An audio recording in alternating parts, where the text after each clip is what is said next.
Sjerven, Goldie of the Midgar folk here in East Texas. I'd like to welcome you to the Raven's Call. It's a show where I ramble on about different heathen-related subjects, some more advanced, some more beginner. It just depends. This one's going to be a little out there. I mentioned in my previous video on the gravity wells in Weird that, and if you haven't watched that one, that particular title only makes sense if you've actually watched the video, so go check it out. Now, in that particular video, I made reference to some particular views I have on Nidhoggr, the Gnawer beneath the tree, and how that pertains to certain ritual elements. I mentioned the Rite of Return. Now, this is something that I wanted to go ahead and revisit and break down in a video for you because I think it's something that's important. Okay? This is something that I think gets passed over in ritual. It's like an element of the why on ritual that I think is very important that doesn't always get focused on. Okay? And so I wanted to do this to share it out there and put it out there and let you guys kind of hear my thoughts. The way I see it is that Nidhoggr, the Gnawer beneath the tree, who constantly gnaws at the roots of Yggdrasil and is constantly fighting against creation. Yggdrasil is the axis mundi. It is the center of everything. It is the tree off which all of the worlds, all the realms exist. And so it is reality. It is our reality. This is the reality that we have that's on the continuum of all realities. This is Midgar. And when I say, and I will do a breakdown on the 9 realms at some point in time, as requested by somebody on the channel, but that's pretty involved. So I haven't done that one yet. But Midgar is the reality on which we exist, right? And a lot of people, Midgar is Earth, and I'm like, no. For me, at least, this is how I see it. Midgar is everything in our reality. You know, there's not like a boundary between, you know, this is Midgar. And that's not Midgar. It's the realm of men. This is the realm in which, it's the middle realm, the middle yard. This is where we can exist. And we can exist on Earth, and we can exist on the moon, and we can exist on Mars because we've sent stuff there. We've traveled there, at least with the moon we have. So, I don't think it's tied to a spatial relation in as much as we understand it. I think it's tied to a plane of existence kind of thing, all right? So each of the realms are each planes of existence on the central axis mundi, which is Yggdrasil. It is what ties all of these realms together, okay? Now, Nidhoggr, the dragon, gnaws at the base of the tree. Why would he be doing this? It's because entropy is a thing. Entropy constantly exists and constantly gnaws at any active force, at any kind of growth, newness, whatever. Entropy exists. It is inertia. It is just the way things work. Slowly through entropy, energy dissipates and reverts to an inert state. Okay? So, Nidhoggr, the gnawer at the base of the tree, if Yggdrasil, the axis mundi, is all of creation, all of reality, and is the active force of life, the active force of creation, it's growing these realms that is fed by the active, bubbling wellspring of Weird, as the Norns cake the roots of Yggdrasil with the white clay from Udbrunir, Earth's well. This is a constantly living, growing thing. It is reality. It's changing. It's brimming with life. But as we all know, life is transient. It can't last forever. Ragnarok itself is a story about the end of this living axis mundi. It's a destruction of the worlds as we know it and a recreation thereafter in a new guise. New tree, new worlds kind of thing, you know? New beginning. Now, that's another video that I can go on to about the author of the Voluspa. I will on that one in another video, if I haven't already. And we'll come back to that. I think I've already done that one. But anyway, the gist is that Nidhoggr constantly works against this active creation. He constantly works towards this point of entropy. And he is the embodiment of entropy. What we know of as the active, the force of entropy in the world, what we know as entropy, is Nidhoggr and his presence in the world. Okay, it's not a negative like, it's not, well, okay, let's be literal here. It's not an evil force, okay? It is not like it's malicious in nature. It is a force. Like gravity is a force. Entropy is a thing, all right? Just like decay of any kind is a thing. Once the soul energy leaves the lich begins to break down and decay and return to the form that it came from. Okay? It gets broken down into its base elements. As Nidhoggr gnaws at the base of the tree, what he seeks to do is undo the Big Bang.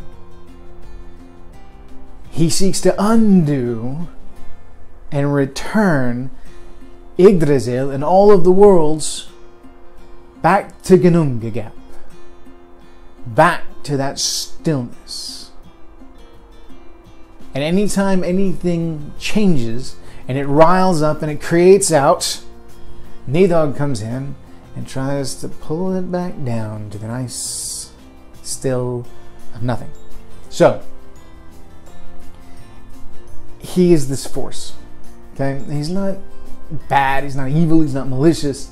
Now, don't get me wrong, his purpose will ultimately lead to the destruction of everything that we know, as he finally succeeds at gnawing the roots of Yggdrasil away, and the structure on which everything is based falls apart.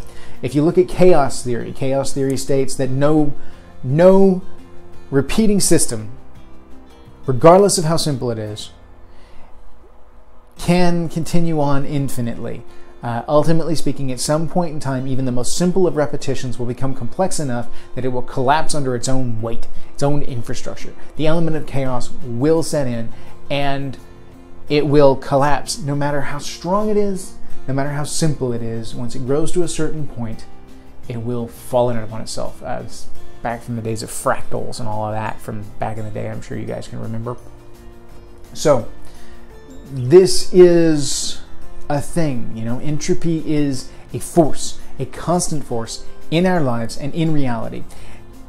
When the gods created Midgar, back in the original Prima sacrifice, when Odin, Vili, and Ve slew Ymir and created Midgar, they created the worlds out of Ymir's flesh, right? This was the first sacrifice. They sacrificed Ymir in order to create the worlds. Our gift of life, everything that we have around us, was from this Prima sacrifice, this first sacrifice. Ever since then, they charged the world with energy, this creative force. In that action of sacrifice, when they slew Ymir, released that energy into the worlds and created the worlds. It was tremendous. Balance, for the natural order to maintain balance and continue along, it has to be fed. It has to be fed. And this is where I come to the crux of why I'm doing this video, all right? There's something that that is referred to as the Rite of Return, okay? And this was brought up by an individual. Most succinctly that I've seen it was shared to me by a friend of mine who is part of a Thade down south.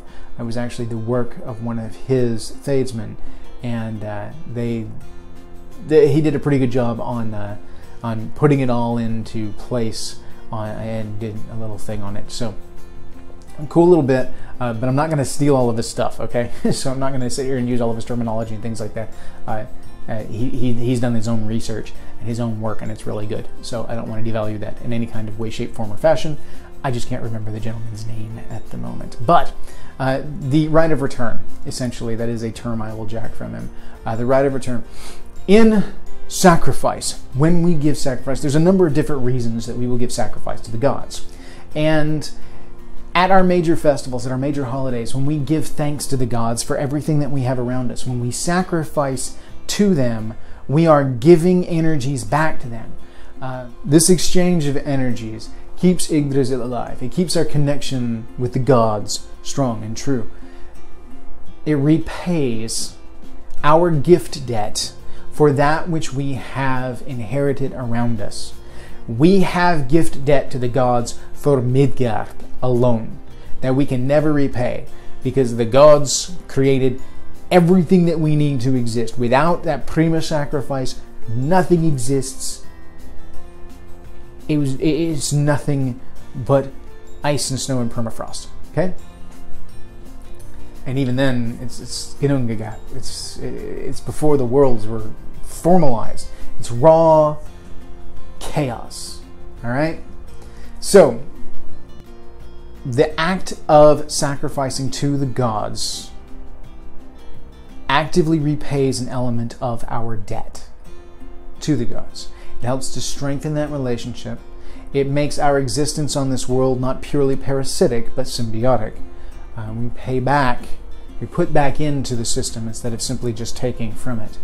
And this helps to maintain balance. This helps to maintain order. This helps to fight entropy through active force, through actively feeding the energies that entropy would be breaking down. So through sacrifice to the gods and goddesses at our major festivals, we fight the force of Nidhoggr that is actively trying to break down the reality in which we exist. We are fighting for our very reality when we make offerings to the gods and goddesses, because we are feeding back in. We are being a part of that system. We are helping to stave off the degradation of reality around us. Now, don't get me wrong, we're minute in the grand scheme of things. We are a speck on Midgar in the whole of all of our reality. But the gods pay attention to us because the gods put us here. And so we do our part, and our gods do their part. And we continue to try and feed the tree as best we can.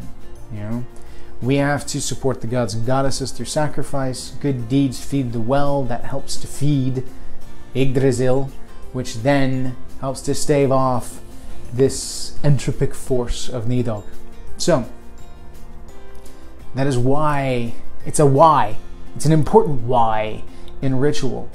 You know, why are we doing this ritual? Why are we going through this? It's not simply because we want to give gift to the gods so the gods will gift us with luck in return. It's not a buyback system, right? It's not a simple barter exchange kind of deal. We're not buying favor from the gods. I mean, you can. That is a ritual that you can do. You can sit there and give offering to the gods in hopes to win their favor, that they may then freely give to you luck and well-being. This is very much a thing. But, this is why the why is so important. We need to freely give to the gods in the form of a rite of return. We are returning these energies that you gave. We are repaying the debt that we are owed, that we owe you, and that we've inherited as simply being born on Midgar. Over generation and generation, we give and we give. We continue to return these energies to the gods. We continue to feed into our gift debt. The gods continue to help fight off Nidhoggr. Our energies go into that grand equation and help to balance the scales. And it helps us to last a little bit longer. You know, the gods are not infinite. They won't last forever. We are not infinite because we are creations of the gods and therefore cannot be. And we will not last forever. But we can fight. And we can fight every day we can in order to keep our reality the way that it is. You know, I sometimes wonder some of the hardships, and this is really out there, but I have to wonder sometimes of some of the hardships that we see around us today when we look at it and say, man, the world is really coming apart at the seams after generations and generations of, you know, no rites of return to the gods. If we're not paying back in to that prima sacrifice, then of course entropy is going to begin to set in, and reality as we know it is going to begin to suffer as a result. So if we want things in the world to be better, if we want a better world, we need to make sure that at least some of the sacrifices that we're giving to the gods and goddesses are not that, hey, I want to win your favor. They're strictly, hey, thank you. Here's my part of what I owe you. You know, if you look back at things like the major sacrifices at Uppsala, where everything was done in the nines, and they had human sacrifice, animal sacrifice, material sacrifice. All of that was done in one. It's a huge sacrifice. There has to have been an element. Now, I don't have anything hard saying this because we don't know, other than what's written about it, what exactly they were doing and the whys about what they were doing, but it would not surprise me to find out there was an element of Rite of Return at play in that particular ritual because of the grandiosity and the scope of it. If there wasn't, it was a missed opportunity, because that's a lot of juju to send back to the gods. So that is why I find this particular element to be so important. I've talked before about the importance of the soul complex because I think about it like other people may not think about it in a practical way, and how it is involved in the world around us. Similarly, it's important to think about these elements in a ritual, because if we don't do that, and all we're trying to do is win the favor of the gods and not repay our gift debt, then we're not doing our part to help stave off Nidhoggr and the gnawing of the tree. And what are we doing then? I don't know about you guys, but I prefer to be here versus the chaos of not. So our gods are said to be gods of order, putting things into shape and form, creating from chaos order. I could do an entire video on the whole gods of order aspect. That's just kind of how it works against the chaotic nothingness or reversion to the otherworldly kind of stuff. I almost see Nidhoggr in kind of a Lovecraftian, grand entropic kind of force sort of thing. So anyway, that's why this is important. Okay, guys, this is why I come back to it, is because we have to think about why we're doing things. We have to pay this back. We have to do our part. If we want the world to continue on and to get better, we want there to be future generations, we need to do some of our rituals for the right reasons, or else, realistically speaking, that energy's going to dry up, Nidhoggr's going to get stronger, the gods are going to get weaker, and everything's just going to come apart at the seams. So, it is what it is. Not that that'll happen in our lifetimes, but we got to play our part for the bigger picture, how I see it. So anyway, this has been a more out there and kind of weird look into my brain. Thank you for staying this long if you did, because I don't blame the ones that bailed way back there when things got weird. Okay, there's a term in heathenry called UPG, unverifiable personal gnosis. I do not adhere to that term. I find that it is offensive and that it is derogatory to personal experience. Now, that is not to say that all personal experience is equal, or that personal insight is all equal.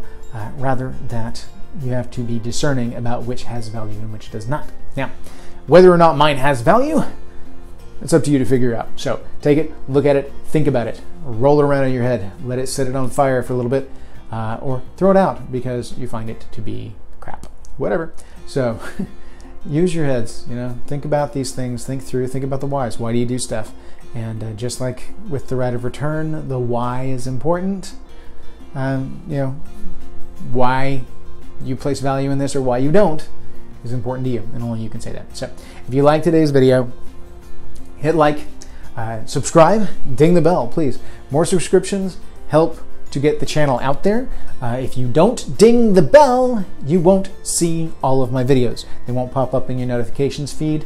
They will not pop up in your main feed. You have to ding the bell to see everything by me. Subscribing alone is not enough anymore. You can follow me on Twitter if you want to laugh, because I'm not good at Twitter. I'm really not good at Twitter. It's E_Sjerven. You can look at the YouTube channel feed, Eric Ward Weaver Sjerven up there, to see how to spell my last name. Similarly, you can email me at esjerven@gmail.com. Again, see spelling above. You can follow me on Facebook at Word-Weaver Productions. Jump in there, join the conversation. I get a lot of my feedback from you guys in there. I like to see things that y'all have mulling about. I like to see things that y'all are thinking on. I like to hear your questions. I love to see your feedback, especially the people that are like, letting me know that there's actually something here they're getting, that there's value in the videos. That means a lot to me. I also hear you guys when there's stuff that doesn't work, that you don't find as interesting. I can always tell when I drop a video and then suddenly I lose a few subscribers. Maybe this wasn't one that everybody was on board with, but it doesn't matter. It's what's inside my head. So, it is what it is. As long as you guys keep liking, keep interacting, and keep doing, I'm going to keep doing. So, I'll keep feeding this stuff out there as long as you guys want to see it. And I love to hear feedback. I love to get input. Recently, I threw up that Saraha thing. The deal where it's like the online comment box. It's anonymous. You can jump in there and leave feedback. It's designed for projects so that project leaders can get constructive feedback from the individuals involved, though anonymously, so that they can be honest. The whole idea is for it to be like, because it's anonymous, you can be more honest. It's a thing. There's obviously some negative elements to this because there's some cyberbullying and things that occur because of it. Not a good place for kids, but it's a thing that I've played with before with interesting results. So if you guys want to jump on there and leave constructive feedback in that, feel free. You'll find the link in Wordweaver Productions and you can follow it. So anyway, thank you guys. Thank you for following. Thank you for watching the shows. You're all awesome. Hail. Have a good day.